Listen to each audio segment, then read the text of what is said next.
नमस्कार दोस्तों। और पाकिस्तानी मीडिया में ये बात आम है कि भाई हम जो है पिछले 76 ईयर से यही बात कह रहे हैं, पूरी दुनिया को ये बताने की कोशिश कर रहे हैं कि देखिए भाई इंडिया जो है वो कश्मीर में किस टाइप की हरकतें कर रहा है, वहाँ पर कश्मीरियों को मार रहा है, लेकिन फिर भी पूरी दुनिया में से कोई ऐसा नहीं है कि जो इंडिया को यहाँ पर स्टॉप कर सके या फिर कहे कि इंडिया को थोड़ा भी डांट सके।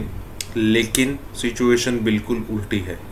पीओके से पिछले कई महीनों से ऐसी स्टेटमेंट्स आ रही है कि भाई अगर आप हमारे साथ ठीक तरीके से पेश नहीं आ सकते, हमारे खिलाफ अलग अलग बिल नहीं लाने, क्योंकि कश्मीर में या फिर कहे कि पाकिस्तान और बड़े कश्मीर में कई सारे 50% जितने सिया रहते हैं, सुन्नी भी रहते हैं लेकिन 50% सिया है। और पिछले दिनों एक बिल आया था पाकिस्तान के अंदर, वो एंटी सिया था। तो उन्होंने कहा कि भाई देखिए आप अगर हमारे साथ ऐसा व्यवहार करेंगे तो इंडिया पास ही है, हम सीधे चले जाएंगे। और जब ऐसी स्टेटमेंट तभी आती है जब आप मतलब ऊब चुके हैं किसी चीज़ से। इसी के साथ ही वीडियो शुरू करता है। पाकिस्तान एक अरसे से दुनिया को ये बता रहा है कि भारत कश्मीर में रियासती दहशतगर्दी कर रहा है, मगर दुनिया ने कभी भारत का हाथ नहीं रोका। साथ खड़े हुए कश्मीरी हाथ जोड़े, भाई हमारे पीछे छोड़ो, बस कर दो हमारे साथ खड़े होना। कश्मीरी के साथ खड़े हैं। कश्मीरी तो मेरा ख्याल है ना खड़े ना बैठे हैं, वो तो इनकी तरफ देख ही नहीं रहे। और जो कश्मीर हमने रखा हुआ है या हमने जैसे कि भारत के लोग कहते हैं हमने कब्जा कर रखा है, तो वहां के लोग प्रोटेस्ट कर रहे हैं। वो बेचारे अपने गले फाड़ फाड़ के बता रहे हैं कि उनके पास किस किस चीज की कमी है, वो कितने परेशान है। उनकी तरफ तो कोई देख ही नहीं रहा और ना ही उनके कोई इश्यूज सॉल्व करने की बात की जा रही है। लेकिन हाँ, यूनाइटेड नेशन में जाके इनको ये जरूर बताना होगा कि कश्मीर जो भारत का हिस्सा है वहां पे बड़ा जुल्म हो। डॉक्टर साहब, एक तो यूएनजीए हर साल होता है, आपका ताल्लुक क्योंकि कश्मीर से है तो आप ज्यादा बेहतर एलेबोरेट कर सकते हैं इन चीजों को कि हमारे जो भी लोग जाते हैं, फॉरेन मिनिस्टर हो या प्राइम मिनिस्टर हो, फिर पूरी कहानी हर साल होती है, कोई खास फर्क उसमें नहीं होता। इस दफा वाली भी अभी थोड़ी देर पहले हमारे प्राइम मिनिस्टर सुना के चले गए कि जी वहां पे बड़ा जुल्म है, ये है वो है फलां ढिमका है और 9 लाख फौज है, ये सारा कुछ। सर आप इसको कैसा देख रहे हैं कि वाकई ऐसा है या जो हर साल तकरीरें होती है इससे फर्क सिचुएशन? देखिए, सुनता ही कोई नहीं है, सुनता ही कोई नहीं है। एक लिखी हुई तकरीर है जो हर वजीर आजम को पकड़ा दी जाती है, डेट चेंज कर दी जाती है और एक दो नाम बीच में से चेंज कर दिए जाते हैं जो लोग तब्दील हो गए होते हैं। तो बाकी तकरीर तो वो स्टैंडर्ड तकरीर है ना, उसके अंदर कोई देखे ना, कोई कंटेंट ही नहीं है। मेरी बात सुने फहद साहब, ये जो तकरीर आज की है इन्होंने या इससे पहले जो प्राइम मिनिस्टर ने तकरीरें की हैं यूनाइटेड नेशन जनरल असेंबली के प्लेटफॉर्म से, वो तकरीरें जो है उसमें से दुश्मनी की बू आती है। अब आप मेरी ये बात जरा गौर से समझने की कोशिश करें कि अगर आप कॉन्फ्लिक्ट रेजोल्यूशन की तरफ जाना चाहते हैं तो कॉन्फ्लिक्ट रेजोल्यूशन का पहला स्टेप होता है कि आपके जो एंटेगनिज्म है इसको डाउनग्रेड किया जाता है। और उसको डाउनग्रेड इस तरह किया जाता है कि आप अपनी दुश्मनी के लेवल से नीचे आके उसको इख्तलाफ के लेवल पे लेके आते हैं, डिसएग्रीमेंट्स के लेवल पे आते हैं। You know more are enemies, you are two neighbour that have got serious disagreements on issues. इस लेवल पे नीचे लाना चाहिए कॉन्फ्लिक्ट रेजोल्यूशन के लिए। गुफ्तगू को, तल्लुकात को, डिप्लोमेसी को, फॉरेन पॉलिसी को, डोमेस्टिक इवन पॉलिसी को, आपको फिर भारत को अपने अखबारात में दुश्मन करार देने के बजाय इख्तलाफ का लफ्ज इस्तेमाल करना चाहिए कि भारत से हमारे इख्तलाफात जो है वो जारी है, ना कि भारत दुश्मनी है और भारत के साथ दुश्मन मुल्क है और हमारी आखिरी खून के कतरे तक हम भारत के साथ लड़ेंगे। इस किस्म की लैंग्वेज जो है ये कॉन्फ्लिक्ट रेजोल्यूशन की तरफ नहीं लेके जाती, बल्कि ये कॉन्फ्लिक्ट को फ्लेयर अप करने की तरफ जाती है। क्योंकि फिर जिसके साथ आप जिसके बारे में आप ये बात करें वो भी फिर मजबूर हो जाता है कि उसी जुबान में आपको जवाब दे।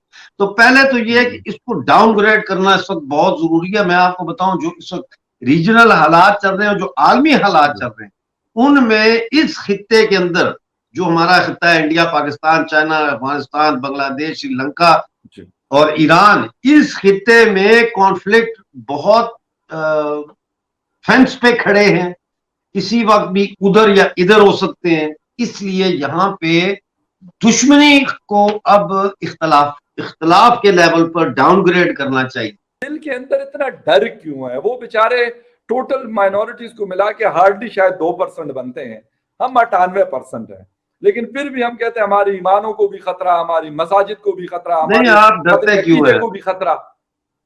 देखिए ना, आप डरते इसलिए हैं कि आपके पास कोई सिमत नहीं है, कोई डायरेक्शन नहीं है, कोई फाइनल टारगेट नहीं है, कोई मंजिल नहीं है जिसकी तरफ आपको नजर आए कि हाँ ये मंजिल है, हम यहाँ जाएं, हम कामयाब होंगे। इसलिए आप डरते हैं क्योंकि आप इसी केओस के अंदर आप घूम रहे हैं ना, उसी केओस के अंदर आप घूम रहे हैं।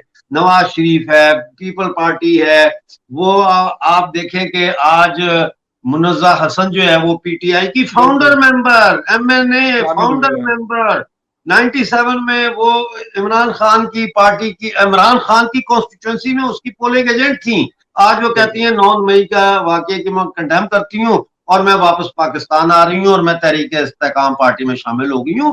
तो ये ही वो है ना, इधर से उठा के उधर कर दिया, उधर से उठा के इधर कर दिया।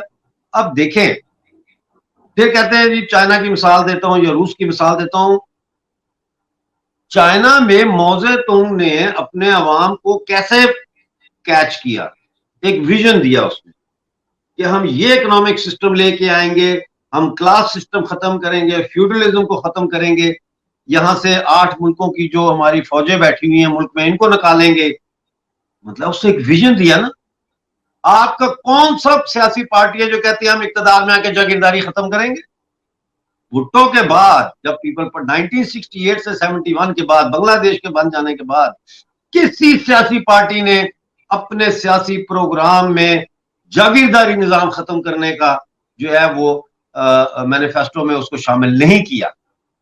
तो आप जब जागीरदारी निजाम खत्म नहीं करेंगे तो कैसे आप इन बड़े बड़े सियासत, सबसे बड़ी जागीरदार तो खुद फौज है, मिलिट्री फंड्स और ये और वो और जमीनों पे कब्जे और डीएच और सारा। तो यहाँ इसलिए आप लोग डरते हैं कि आप लोग अभी तक ये दरियाफ्त नहीं कर सके कि आप कौन है। इस हवाले से निगरान वज़ीर-ए-आज़म अनवारुल हक काकड़ ने कहा है कि हम तो भारत को भुगत रहे हैं, आज सारी दुनिया को भी भारत की असलियत का पता चल चुका है। उन्होंने खदशा जाहिर किया कि भारत का ये रवैया पूरी दुनिया को जंग में धकेल देगा। अब सवाल ये है, पाकिस्तान तो एक कमज़ोर मईशत है, लेकिन क्या कनाडा के इल्ज़ामात के बाद दुनिया भारत के साथ अपने ताल्लुकात को रिव्यू करने पर मजबूर हो जाएगी? हालिया वाक़े के बाद जियोपॉलिटिकल असरात क्या हो सकते हैं? दुनिया इस पर क्या एक्शन ले सकती है? डॉक्टर साहिबा, अब तो पूरी दुनिया देख रही है कि भारत के हाथों ना तो मुसलमान महफूज हैं और ना ही सिख महफूज हैं। अब जो भारत और कनाडा के दरमियान जो हरदीप सिंह के कत्ल को लेकर जो एक सिफारती कशीदगी में इजाफा हुआ है, आपको लगता है कि दुनिया इस मामले पर भारत को मजबूर कर पाएगी? ऑल्दो जस्टिन ट्रूडो कह चुके हैं कि उनके पास नाकाबिले तरदीद शवाहिद मौजूद हैं इस बात के, क्या भारत पर इसका कोई असर होगा? देखिए, भारत पर यकीनन इसका असर होगा, क्योंकि अभी तक हिंदुस्तान की इंटेलिजेंस एजेंसीज बेलगाम थी। उनका ख्याल था कि उनकी जितने भी बैनुल अक़वामी रवाबत हैं उसकी बुनियाद पे वो जो कुछ भी करेंगे उसके लिए उनको कभी जिम्मेदारी नहीं उठानी पड़ेगी। लेकिन जो चीज़ जस्टिन ट्रूडो ने वाज़ेह की है कि ये मुमकिन नहीं है कि कोई भी मुल्क रियासती दहशतगर्दी करे, ना सिर्फ अपने मुल्क के अंदर बल्कि उसकी जो एक तरह से आप कह सकते हैं इम्पैक्ट है वो बाकी ममालिक में भी करे या दूसरे ममालिक के अंदर भी दरअंदाजी करे, और अगर करता है तो ज़ाहिर है फिर उसका खमियाजा भी हिंदुस्तान को भुगतना पड़ेगा। लेकिन अब पाकिस्तान भी इस हवाले से भारतीय दहशतगर्दी के सबूत पेश कर चुका है, दुनिया को इस हवाले से डोजियर्स भी दिखाए जा चुके हैं, तो उसका भारत को क्यों कभी असर नहीं हुआ? दुनिया ने इस मामले को इतना संजीदा क्यों नहीं लिया? क्या वजह सिर्फ एक ही है, मैशियत मैशियत मैशियत? इस वजह से पाकिस्तान की कभी दुनिया ने बात नहीं सुनी क्योंकि एक हम कमज़ोर मैशियत के हामिल हमारा एक